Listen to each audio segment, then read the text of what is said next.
क्या आप जानते हैं कि पृथ्वी पर इतना सोना क्यों, कब और कहां से आया? या इतिहास में एक ऐसी भी सभ्यता हुई है जिसके पास पानी से भी ज्यादा सोना था? या दुनिया का सबसे ज्यादा गोल्ड एक्चुअली किसके पास है? या वास्तव में आर्टिफिशियली हम गोल्ड बना भी सकते हैं या नहीं? इन सब सवालों के बारे में अगर दोस्तों आप जानना चाहते हैं तो बने रहे द नॉलेज के साथ, क्योंकि मैं हूं हितेश गिरी गोसाई। आप है हेल्दी और ज्ञान से भरे एक चैनल द नॉलेज पर। और अगर आप यहाँ पर नए हैं तो द नॉलेज को जरूर सब्सक्राइब करें, बिकॉज नॉलेज इज एवरीथिंग। और आज के इस वीडियो में आप गोल्ड के बारे में ईच एंड एवरीथिंग सब कुछ जान जाएंगे। सन 3100 बिफोर क्राइस्ट, इस समय प्राचीन इजिप्ट यानी कि मिस्र के कस्बी मजदूरों को नेचुरल रूप से मिलने वाले गोल्ड को क्लीन करके भट्टी में पिघालकर उसे ठंडा करने का जो काम मिला था, उसे आज 5000 साल हो चुके हैं। और इन 5 मिलेनियम के दौरान मानव जात ने कुल मिलाकर करीब 1,25,000 टन सोने को पृथ्वी से खोद निकाला है। और इतने सालों में गोल्ड के ऊपर लिखे गए साहित्य यानी कि लिटरेचर की बात करें तो इन किताबों का वजन तो इस गोल्ड के 1.25 लाख टन वजन को भी ओवरटेक कर देगा। गोल्ड नाम की इस धातु के भूस्तर शास्त्रीय, रासायनिक, अर्थशास्त्रीय, टेक्नोलॉजिकल, ऐतिहासिक, सामाजिक और औद्योगिक इतने सारे फैक्टर्स हैं कि सबके बारे में तो सब जानना पॉसिबल ही नहीं है। लेकिन इस वीडियो में टू द पॉइंट हम गोल्ड के कुछ फैक्टर्स के बारे में बात करेंगे, जिसे जानने के बाद आप गोल्ड का इतिहास, वर्तमान, भविष्य, भूगोल, रासायनिक, टेक्नोलॉजिकल, सामाजिक सभी फैक्टर्स को समझ जाओगे। तो सबसे पहले बात करते हैं सोने के भूस्तर शास्त्रीय फैक्टर की, यानी कि जियोलॉजी की।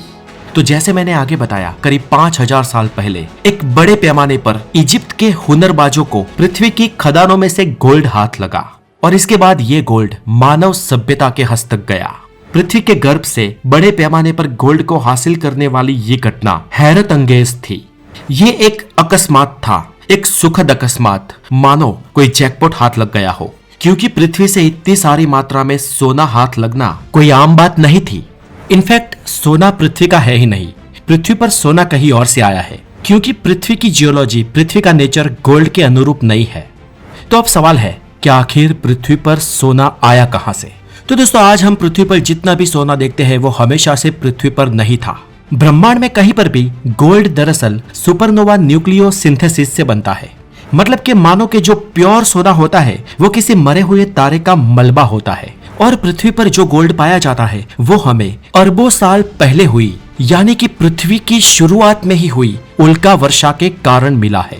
और माना जाता है कि पृथ्वी पर जितना भी गोल्ड है वो डेब्रिस ऑफ डेड स्टार से आया है। और वहां से पृथ्वी पर जमा होने वाला ये गोल्ड पृथ्वी के भूगर्भ में चला गया। क्योंकि ये भट्टी समान पृथ्वी आज से करीब 4 अरब साल पहले धीरे धीरे ठंडी होने लगी थी। और उसके साथ पृथ्वी पर जो भी एलिमेंट्स थे, जो भी धातुएं थी, वो भी ठंडी होकर पृथ्वी की बाह्य परत के आसपास स्टोर हुई। अब पृथ्वी के बाह्य सतह का घनत्व पर घन सेंटीमीटर 2.6 ग्राम है, जिस वजह से एल्यूमिनियम, मैग्नीशियम, पोटेशियम, सोडियम और कैल्शियम जैसे तत्व पृथ्वी की ऊपरी सतह पर उभर कर आए।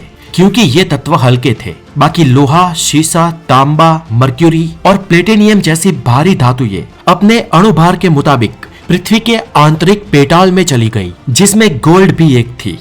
इन शॉर्ट, गोल्ड के साथ ये सभी धातुएं पातालवासी बन गई। और शायद ये धातुएं हमेशा के लिए वहां पर कैद होकर रहती। लेकिन पृथ्वी पर होने वाली प्लेट्स की चहल पहल और ज्वालामुखिक विस्फोटों ने इन धातुओं को कैद खानों से तोड़कर बाहर लाना शुरू कर दिया। पृथ्वी के लावा के रगड़े के साथ ये सभी धातुएं वारंवार पृथ्वी की सतह पर ऊपर आने लगी। और ऐसा कई सारा सोना भी पृथ्वी के अग्निकृत खड़कों में भी जमा हुआ। धीरे धीरे बारिश के मार के चलते पृथ्वी के ये अग्निकृत पहाड़ भी गलने लगे। और धीरे धीरे वहां के कुछ स्वर्ण कण नदियों में भी स्थानांतरित हुए। और उसके बाद स्वर्ण के कण समुद्रों में भी जा बसे।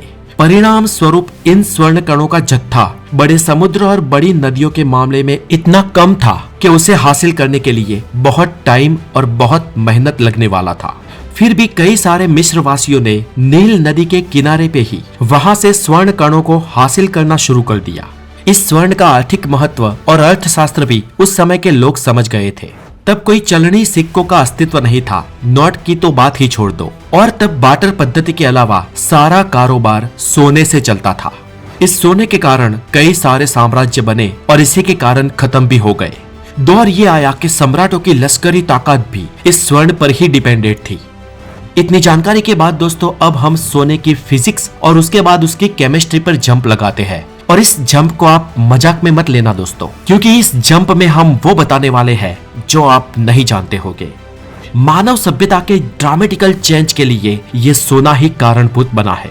अगर हम फिजिक्स का ही एक उदाहरण ले तो मध्य युग में यूरोपियन देशों में गोल्ड दुर्लभ था। मिडल ईस्ट में भी रेगिस्तान था, कोई नदी या नाले नहीं थे, इसलिए अरब देशों में भी गोल्ड की अछत थी। और गोल्ड की इस समस्या को हल करने के लिए वहां के एल्केमिस्ट यानी कि कीमियादार अपना दाव आजमाने लगे। और यूरोपियन और मिडल ईस्ट के एल्केमिस्ट ने पारे को गोल्ड में बदलने की कोशिशें चालू कर दी। लेकिन पारा ही क्यों? तो दोस्तों ऐसा है कि पारे और गोल्ड की नाभिकीय भ्रमण कक्षा में सिर्फ एक इलेक्ट्रॉन का डिफरेंस है। जहां पर गोल्ड में इलेक्ट्रॉन्स का जुमला 80 होता है और पारे का 79। अब दोस्तों उस समय के अल्केमिस्ट ने सोने और पारे के बीच के इस एक इलेक्ट्रॉन वाले छोटे से डिफरेंट को मिटा देने की सोची और इसके लिए उन्होंने अथाग प्रयत्न किए, लेकिन सब के सब निष्फल रहे। पारे को गोल्ड में कोई परिवर्तित नहीं कर पाया। पर फिर भी इन एल्केमिस्टों की मेहनत माटी नहीं बनी, मतलब कि उनकी मेहनत रंग लाई। भले ही वो पारे को सोना ना बना पाए हो, लेकिन पारे को गोल्ड बनाने के लिए उन्होंने जो भी प्रयोग किए उसमें पारे को नहलाने के लिए उन्होंने 3 एसिड्स का आविष्कार किया, जो थे सल्फ्यूरिक एसिड, नाइट्रिक एसिड और हाइड्रोलिक एसिड। और ये एसिड सच मानो दोस्तों तो उद्योग जगत में गोल्ड से भी ज्यादा कीमती है, क्योंकि इन 3 एसिड्स के बिना औद्योगिक जगत बन ही नहीं पाया होता। अब दोस्तों हम गोल्ड की केमिस्ट्री में अभी इंटरवल लेके फिर से इतिहास पे आते हैं। यूरोपीय एल्केमिस्ट तो यूरोप की प्रजा के मनोरथ साकार नहीं कर पाए, लेकिन 16वीं शताब्दी में पोर्टुगीज और स्पेनियाल्डो मध्य और उत्तर अमेरिका गए और वहां पर जो स्वर्ण भंडार उन्हें दिखा, माइंड ब्लोइंग, क्या गजबनाक था। दोस्तों दरअसल यूरोपियनों के जाने से पहले ऑलरेडी नॉर्थ अमेरिका और साउथ अमेरिका में कुछ सभ्यताएं रहती थी जो वहां के मूल निवासी थे। जैसे कि आज के कनाडा और यूनाइटेड स्टेट्स में जो लाल चमड़ी के लोग रहते हैं, हालांकि उनको यूरोपियनों ने खत्म कर दिया है, लेकिन जो कुछ भी आज बचे हैं उन्हें रेड इंडियंस कहा जाता है। और ऐसे ही एक प्रजाति साउथर्न अमेरिकन कॉन्टिनेंट में रहती थी जिसका नाम था इक्का सिविलाइजेशन।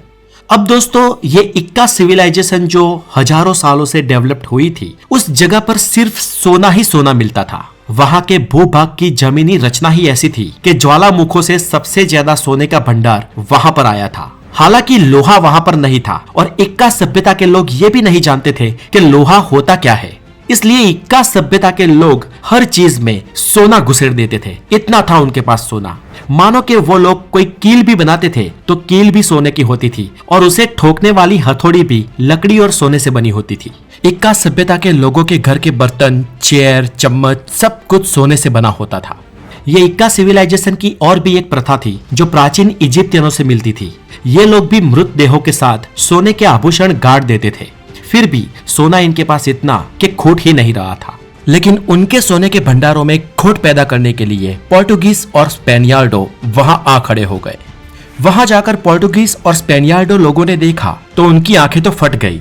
इतना सारा गोल्ड एक जगह पर कैसे हो सकता है? और ये देखते ही इन्होंने इस हद तक जनसंहार चलाया कि इक्का सिविलाइजेशन का ही नाश कर दिया और सारा सोना भर भर कर यूरोप ले गए। 18वीं सदी में ही करीब 1350 टन से भी ज्यादा सोना साउथ अमेरिकन कॉन्टिनेंट से यूरोप ले जाया गया और सारा का सारा सोना था लूट मार का सोना। उसके बाद 24 जनवरी साल 1848 की बात करें तो एक जेम्स मार्शल नाम के यूरोपियन को अमेरिका के कैलिफोर्निया राज्य की एक रिवर में और वहां के नदी नालों में चमकदार सोने के कण मिले और यहाँ से शुरुआत हुई गोल्ड रश की। और रातों रात हजारों लोग उस जगह पर बस गए और एक गांव का निर्माण हुआ जिसे येरबा नाम दिया गया, जो कुछ समय बाद सैन फ्रांसिस्को के नाम से जाना गया। इसके बाद इस पीली और चमकदार धातु का भंडार अमेरिका में भी बढ़ने लगा। तत्पश्चात साइबेरिया में भी सोना मिला और रशिया भी स्वर्ण जड़ित हुआ। और उसके बाद साउथ अफ्रीका में सोने की एक नहीं 5-5 खदानें मिली और अफ्रीका भी स्वर्ण जड़ित हुआ। लेकिन अफ्रीका की बदनसीबी ये कि वो बस मजदूर ही रह गए। वो खुद का सोना खुद ही यूज ना कर सके क्योंकि ब्रिटेन ने कॉमनवेल्थ के नाम पर कंट्रियों में लूट मचा रखी थी। और इस तरह कुछ देश सोने के कुबेर भंडार हो गए, समृद्ध हो गए। अब दोस्तों सोने की कीमतों की बात करें तो वो हमेशा 24 कैरेट में ही तय होती है। सबसे शुद्ध गोल्ड 24 कैरेट का होता है। अगर गोल्ड 8 या 9 कैरेट का हो तो उसे गोल्ड ही नहीं माना जाएगा, क्योंकि उसमें बहुत ज्यादा मात्रा में अन्य धातुएं मौजूद होगी। गोल्ड की वस्तु को गोल्ड मानने के लिए वो 10 कैरेट या उससे ज्यादा की होनी चाहिए। अमेरिका की बात करें तो वहाँ पर आमतौर पर 14 कैरेट की ज्वेलरी बनती है। यूरोप में ये चलन 18 कैरेट का है। मिडल ईस्ट में 21 कैरेट के, जबकि भारत में 22 कैरेट के गहने बनाए जाते हैं। पर हमारे देश में बिहार और उड़ीसा के लोग आमतौर पर 24 कैरेट के गहने पहनने का आग्रह रखते हैं। 24 कैरेट के गहने नर्म होते हैं और लंबे समय तक पहनने से मुड़ भी जाते हैं। सबसे ज्यादा गोल्ड किस देश के पास है? तो दोस्तों, सबसे ज्यादा गोल्ड किस देश के पास है, इस सवाल के जवाब में आमतौर पर हमें जवाब मिलता है अमेरिका के पास। मतलब ये ऑफिशियल गोल्ड है और इसमें से सबसे ज्यादा अमेरिका की सरकार के कब्जे में है। तो विश्व में ऑफिशियली सरकारी तौर पर सबसे ज्यादा गोल्ड वाला देश अमेरिका है, जिसके पास 8,134 टन सोना है। जबकि माना जाता है कि इंडिया के पास करीब 800 टन सोना है, जिसमें से 760 टन सोना आरबीआई के पास है। यानी कि ये सब ऑफिशियल आंकड़े हैं। लेकिन क्या आपको पता है दोस्तों कि इंडियन लोगों के पास कितना सोना होगा? सरकारी तिजोरी नहीं, लेकिन आम जनता के प्रिजर्व भंडार की बात की जाए तो दुनिया में कोई भी देश हमारे आगे नहीं टिक पाएगा। हमारे तो मंदिर भी स्वर्ण जड़ित है और मंदिरों के भूगर्भ में भी अथाक सोना पड़ा है। हालांकि सोने की खदानों के मामले में हम पहले से कंगाल हैं, ना ही हमारी नदियों में सोने के कोई कण पाए जाते हैं। तो आखिर इतना सोना भारत में आया कहां से? तो दोस्तों, भारत के व्यापारी सदियों से हमारे मरी मसाले, कपड़ा और कलाकृतियों को विदेशों में जाकर बेचा करते थे और उस वक्त ये सब जीवन जरूरी चीजें आज के पेट्रोल से भी ज्यादा जरूरी हुआ करती थी। और इसी व्यापार के बदले भारत में सदियों से सोना और चांदी आता रहा है और ऐसे हम गोल्ड के प्रिजर्वर बन गए। हमारी आम जनता के पास बहुत सोना है। दुनिया भर के अर्थशास्त्रियों के एक आंकड़े के मुताबिक भारत के पास आज करीब 10,000 टन से ज्यादा सोना है। अब अगर आपके पास टाइम है तो 10,000 टन मल्टीप्लाई बाय 1,000 ग्राम करो और आपको जो आंकड़ा मिले उसे आज के गोल्ड की प्राइस से फिर मल्टीप्लाई करो। बस उतने पैसों का सोना आज हमारे पास है। और दोस्तों, अगर आपको वो खतरनाक आंकड़ा मिल जाए तो मुझे कमेंट करके जरूर बताइएगा। कमेंट पढ़ने वाले लोग भी जाने कि इंडिया के पास कितने का सोना है। तो दोस्तों, आज के लिए इतना ही। और द नॉलेज का ये प्रयत्न, ये वीडियो आपको अच्छा लगा हो तो इसे शेयर करें, लाइक करें, सब्सक्राइब करें और बने रहे द नॉलेज के साथ। अपना बहुत सारा ध्यान रखें। Have a wonderful day, take care.